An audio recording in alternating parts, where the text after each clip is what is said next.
আসসালামু আলাইকুম রহমতুল্লাহ। দূরে এবং কাছে যে যেখান থেকে আমার ভিডিও দেখছেন, আশা করি প্রত্যেকে ভালো আছেন। আলহামদুলিল্লাহ, মহান আল্লাহ তাআলার অশেষ রহমতে আমিও ভালো আছি। প্রতিদিনের মতো আজও নতুন রান্নার রেসিপি নিয়ে আসলাম। আজকে নিয়ে আসছি আমি সামুদ্রিক মাছ টুনা ফিশ রান্না করব। খুবই লোভনীয় করে, পুরো ভিডিওটা স্কিপ না করে দেখতে থাকুন। তো সামুদ্রিক মাছের পেটের কয়েকটা চাক আছে, এগুলো আমি রেখে দিয়েছিলাম, আর পিঠের চাকগুলো রান্না করেছিলাম। তো পিঠের চাকগুলো রান্নার ভিডিও চুরি হয়ে গিয়েছে, অর্থাৎ আমার মোবাইল চুরি হয়ে গিয়েছে। তো এই পেটের চাকগুলো আছে, যাই হোক, এটি দিয়ে আজকে রেসিপি করতেছি আর আপনাদের সাথে শেয়ার করতেছি। আমি টুনা ফিশগুলোকে ভালোভাবে ক্লিন করে লবণ হলুদ মরিচ দিয়ে মাখিয়ে এখন চুলায় চলে আসলাম। চুলার মধ্যে একটি প্যান বসিয়ে দিয়ে দিলাম রান্নার রেগুলার তেল। প্যানের মধ্যে একটু লবণ দিয়ে দিয়েছি যেন মাছটা ভালোভাবে উল্টায়। তো এক এক করে আমি টুনা ফিশগুলো দিয়ে দিচ্ছি তেলের মধ্যে, গরম তেলের মধ্যে ভাজা করার জন্য। তো এই টুনা ফিশ মাছটা খেতে অনেকটা মাংসর মতো লাগে। আমার মেয়ে দুজন এত বেশি পছন্দ করেছে এই টুনা ফিশটা। তেমন একটা কাটা নাই, হালকা কাটা আছে। তো আমার বড় মেয়ে তো বলতেছে যে প্রতিদিনই নাকি তাকে টুনা ফিশ কিনে দিতে, কারণ টুনা ফিশটা খেতে মাংসের মতো লাগে তার কাছে। আর আমার কাছেও প্রথম ভালো লাগে নাই, তারপর দেখলাম খেয়ে যে না, ভালোই লাগতেছে। তো এটা অসংখ্য লেয়ারযুক্ত, লেয়ার করা মাংসটা, যখন খাইতে গেলে ভাঙা হয়, আমার কাছে ভীষণ ভালো লাগে। তো যাই হোক, কথা বলতে বলতে আমি মাছটা ভেজে নিয়েছি।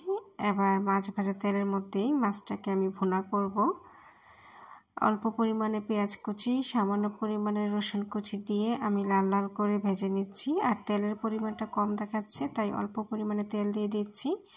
মাছ ভাজার ফলে আমার চুলার মধ্যে তেলাক্ত হয়ে গিয়েছিল, তাই একটু মুছে নিয়েছি। আর রান্না করার সময় আমার একটা স্বভাব,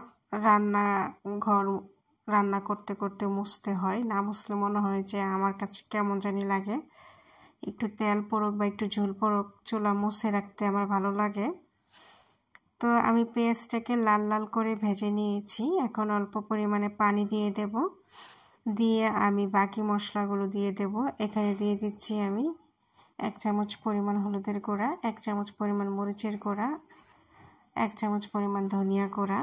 তো মরিচের গুঁড়াটা একটু বেশি দিলে আমার কাছে ভালো লাগতো, যেহেতু আমার বাচ্চারা খাবে, তাই মরিচের গুঁড়াটা একটু কমই দিয়েছি। তো দিয়ে মশলাটাকে ভালো করে কষিয়ে নিচ্ছি, নেড়ে চেড়ে কষিয়ে নিচ্ছি মশলাটাকে। মশলাটা প্রায় কষানো হয়ে গিয়েছে, আমি এখন কষানো মশলার মধ্যে মাছগুলো দিয়ে দেব।